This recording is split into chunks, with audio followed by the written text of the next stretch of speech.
The movie begins with a strange twist. A teenager named Darren Shan lying inside a coffin, fully alive, comfortably playing games on his phone during his own funeral. Only hours earlier, he had been a normal boy, with a normal life, a perfect family, and one fiery-tempered best friend named Steve. Darren and Steve were inseparable, though Steve constantly dragged them both into trouble. One day at school, their teacher scratched the chalkboard with his bare hands, freaking out the entire class. Seizing the moment, Steve urged Darren to skip class with him, and the two snuck onto the terrace to break lamps for fun. But once Darren's parents found out, they banned him from seeing Steve again. Despite the warning, Darren kept the friendship alive in secret, though the secrecy only made Steve feel abandoned. Their argument on a sidewalk was cut short when a bizarre car rolled by, its license plate reading, Destiny. A pamphlet suddenly flew from its window, advertising the world's greatest illegal horror show. And with that, curiosity took over their lives. At school, Darren hid the flyer, but Professor Kersey found it and warned the entire class that this freak show was dangerous and illegal.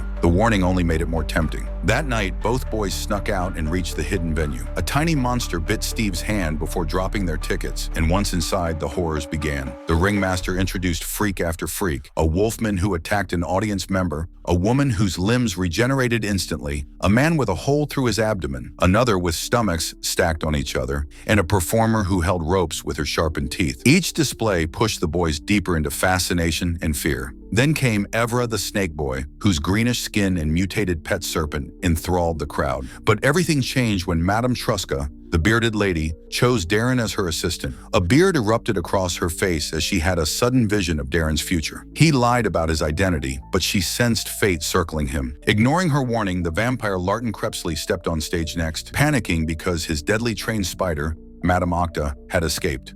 The spider leapt and danced across the stage until Crepsley played a flute that hypnotized her. Steve recognized him from a vampire book and whispered to Darren that this man was a monster in disguise. When the show was suddenly raided by police, Darren slipped backstage and found Octa's cage. Unable to resist temptation, he secretly stole the spider. Meanwhile, Steve confronted Crepsley, begging to be turned into a vampire. But Crepsley tested his blood and declared Steve unworthy, something that shattered Steve to the core. Darren barely escaped the freak show with Octa hidden in his backpack. Soon after, he encountered a mysterious figure named Mr. Tiny, who spoke cryptically about destiny and the human soul. It was clear this stranger was no ordinary man. He watched Darren as though the boy were part of a much larger plan. The next day at school, disaster struck. Darren showed Octa to Steve, but a sudden noise startled him. The cage dropped, and the spider escaped. Students screamed. Steve tried to kill the creature, but Octa fled, only to crawl under Darren's shirt and sink her fangs into his face. The venom was instantly deadly. With Steve frantic and helpless, Darren was rushed to the freak show, where Crepsley revealed the truth. Octa's bite was fatal unless Darren made a deal.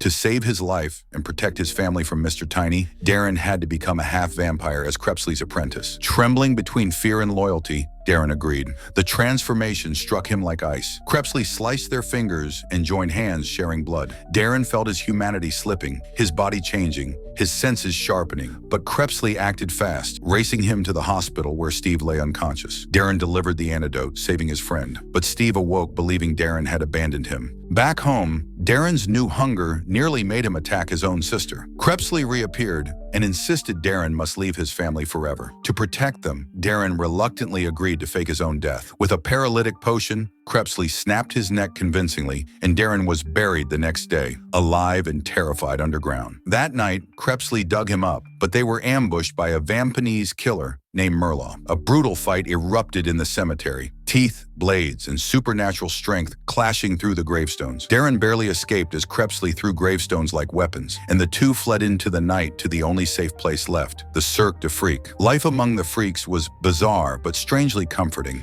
Darren met Rebecca, the monkey girl with a hidden tail, and Evra, the snake boy. He learned to clean the wolfman's cage, feed strange creatures, and live among people just as unusual. For the first time, he felt like he belonged, at least a little. Crepsley trained Darren relentlessly, teaching him vampire reflexes, speed, and even the mystical sleep gas breath. But Darren was weak, too weak to fight like a real vampire. Crepsley warned him. Eventually, he'd need to drink human blood. Darren refused, terrified of crossing the line completely. Far away, Murlaugh began preparing Steve for his destiny. Feeling abandoned, jealous, and heartbroken, Steve embraced the darkness. Tiny whispered in his ear, promising power and revenge. Steve was transformed into a vampinese, the violent cousin of true vampires, and he blamed Darren for everything. Meanwhile, Darren tried to adjust to circus life, but Mr. Tiny arrived to demand Darren be surrendered to him. The circus refused, but tensions rose. Darren grew closer to Rebecca, though he struggled with his cravings and his fear of becoming a monster. The freaks watched him carefully, sensing destiny moving closer. One night, Merlaw's forces attacked the circus. Evra barely escaped death. The Wolfman was released, and Crepsley and Darren were forced into a vicious fight to protect the camp. After the freaks drove the attackers away, Darren discovered that Rebecca had been kidnapped. His heart ignited with fury. He raced into the night to save her. At Darren's home, Steve and Tiny arrived, terrorizing Darren's family and leaving a message. Darren followed the trail to an abandoned theater, where he found Rebecca hanging from a rope, his family trapped, and Merlaw waiting like a spider at the center of a web. Steve stood beside him, now his sworn enemy. Merlaw offered Darren a twisted temptation. Drink Rebecca's blood, and he could save his family. Darren refused. A battle erupted, Steve attacking Darren with newfound monstrous power. Meanwhile, Crepsley burst through the doors, hurling Madame Octa at Steve and knives at Merlaw. The room exploded into chaos. Crepsley and Merlaw tore through the theater in a savage duel, biting, slashing, smashing through walls. Steve crushed Madame Octa beneath his foot, enraging Darren. Rebecca broke free and offered Darren her blood so he could grow stronger. After a moment of fear, Darren accepted, just enough to keep fighting without losing his humanity. Darren returned to the stage with renewed strength. He clashed with Steve in a furious battle, punches too fast to see, bodies smashing into walls and floors. Crepsley finally struck Merlaw's heart, ending him. But Steve still fought with pure hatred, overpowering Darren with reckless rage. Just when Steve prepared the killing blow,